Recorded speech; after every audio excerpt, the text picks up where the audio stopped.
You heard of the Black Knight satellite before, Terry? I actually don't think I have. Alright, so the Black Knight satellite is an alleged object orbiting Earth in near-polar orbit that ufologists and others believe is approximately 13,000 years old and is of extraterrestrial origin. Whoa! Yeah. So, I'm just going to read most of the wiki article. It's not too long. Okay. Men claim that there is a connection between long-delayed echoes and reports that Nikola Tesla picked up a repeating radio signal in 1899, which he believed was coming from space. The satellite explanation originated in 1954 when newspapers ran stories attributed to retired naval aviation major and UFO researcher Donald Kehoe, saying that the U.S. Air Force had reported that 2 satellites orbiting Earth had been detected. At this time, no man-made satellites had been launched. Wow.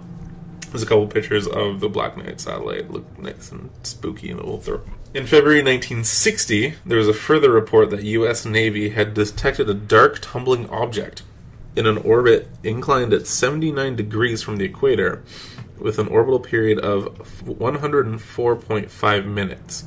Its orbit was also highly eccentric, with an apogee of 1,728 kilometers and a perigee of only 216 kilometers. I don't know what any of that I don't means. know what that means either, but that sounds like it was spooky or something. Yeah. I think I actually have heard a little bit about this one. Yeah. Yeah. Not much. I mean, I don't... When you see the pictures, you're just like, oh, fuck that thing. Yes. Yeah. Yeah. So there's a couple zoomed in pictures and stuff. Mm-hmm. It's really creepy. Just the fact that It's just been there for that long. Mm-hmm. Yeah. An object photographed in 1998 during the STS-88 mission had been widely claimed to be in this alien artifact. However, it is more probable that the photographs are the thermal blanket that had been lost during an EVA. That's awesome. That's kind of fun. One of the Avas? Like from the cartoon? Jeez, man.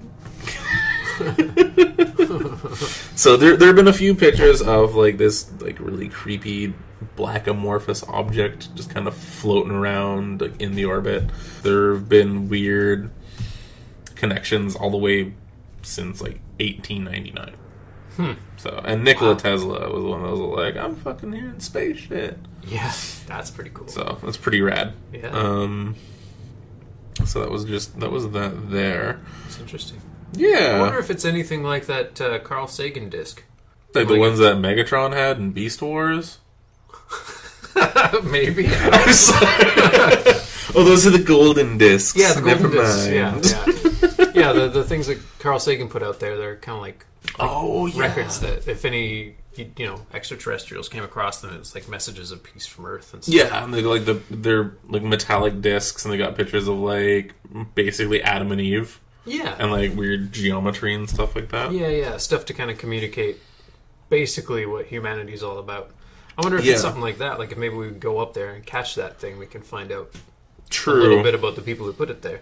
But I mean, how do you fucking catch something just whipping around Earth? yeah. Well, it does sound like it. I mean, it being like a thermal blanket that could explain the erratic movements and stuff. That's true. Yeah. Oh yeah. Yeah. You never know. I mean, that could just be a blanket. Could be a blanket. Could be some weird alien satellite. But again, UFO episode. It's unidentified. And it's flying. Clearly an object.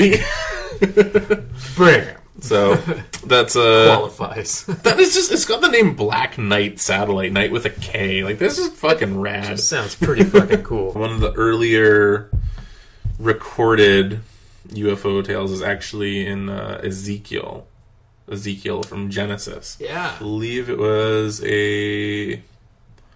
one of the angels that visited him. I'll say Seraph. No, the guys that are basically just like fucking wheels that are on fire, and they're like eyeballs. Oh yeah, yeah. Ezekiel saw those angels, and they're just like, do some stuff. It's just the people listening that are like, he said do this. He said do this. Render unto me this thing. You idiots. Well, I know there was that event that was actually painted. Like there was all these paintings of it and stuff, and it was from like medieval Europe and stuff like that, of that big battle. Yes. In the sky of all these different strange lights and shapes and stuff like that. Mm. That was really interesting. And you can actually look at the paintings and stuff, and it was, painted as a result of this strange event that was witnessed over top of, I can't remember the city now. But yeah, there's this really odd, like, it's really neat. Like the mass witnessed events, I think, are really cool. Mm-hmm. Like the battle for Los Angeles was one of my favorite ones. Oh yeah, no, that image with like all the different like beams of light trying to. Yeah, the Battle of Los Angeles was really, really cool. The interesting thing about it, today is the 26th of February. It happened on the night of the 24th to 25th of February, 1942. Oh, shit. So this is like just about 63-year-old event. Wow, that's crazy. Crazy, yeah. Also known as the Great Los Angeles Air Raid. And it was... Initially, the target of the aerial barrage was said to be an attacking force from Japan, but it's because these giant craft appeared over top of LA. But apparently it happened just 3 months after the U.S. entered World War II. Oh, okay. As a result of the Japanese Imperial Navy's attack on Pearl Harbor. And so that's why originally people thought it was people attacking, like Japan was attacked. The Secretary of the Navy, Frank Knox, called the incident a false alarm. Newspapers at the time published a number of reports of speculations of a cover-up, and modern-day ufologists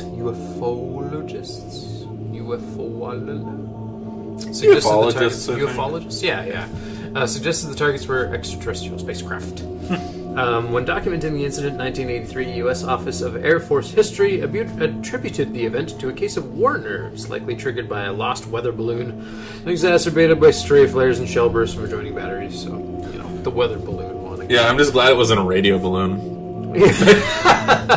Those are way worse. The night of the event, air raid sirens sounded throughout Los Angeles County. A total blackout was ordered. Thousands of air raid wardens were summoned to their positions. At 3:16 a.m., the 37th Coast Artillery Brigade began firing 50 caliber machine guns and 12.8-pound anti-aircraft shells into the air at a reported aircraft. Over 1,400 shells would eventually be fired. Pilots of the 4th Interceptor Command were alerted, but their aircraft remained grounded. Artillery fire continued sporadically until 4:14 a.m. All clear was sounded, and the blackout order was lifted at 7:21. So for about an hour, they just fired up into the sky, like crap loads of ammo. Yeah. It says buildings and vehicles were damaged by shell fragments, and 5 civilians died as an indirect result of the anti-aircraft fire. 3 people were killed in car accidents and the ensuing chaos, and 2 of heart attacks attributed to the stress of the hour-long attack. Oh man, yeah, the incident was front-page news, obviously. Yeah, within hours of the end of the air raid, there was a press conference, and they said, of course, that it was a false alarm. Everyone suspected a cover-up, naturally, because, why would they just be firing into the sky and having, like... If you look at pictures of the event, there's the really famous one is, like you said, the big spotlights converging on something in the air. Like, how do you cover that up? How do you say that's a false alarm? And the fact that they unloaded that much on it and it didn't come out of the sky. Yeah, exactly. Like, if it was a weather balloon, you'd have shot it down. Popped, yeah. Yeah, 1,400 bullets. 1,450 caliber machine gun bullets. Can't take out a weather balloon. Jack Skellington was way off. Yeah. Yeah, he'd already effed off. Blasting off again.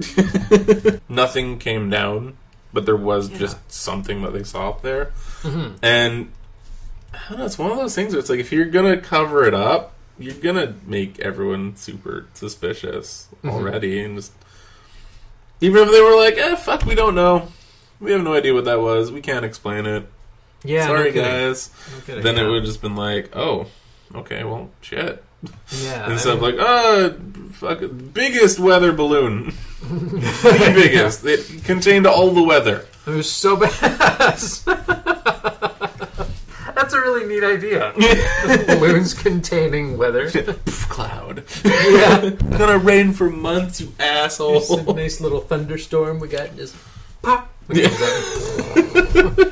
be really cool. That'd be pretty rad. Yeah, that's how it works, right? That's totally how it works. They shot down the weather balloon in Roswell. Yeah. And it's dry forever now. It doesn't rain. You just don't get any weather. It contained all the rain. They shot it down. Like... That's not actually how weather balloons work. That would be cool, but that's not. No.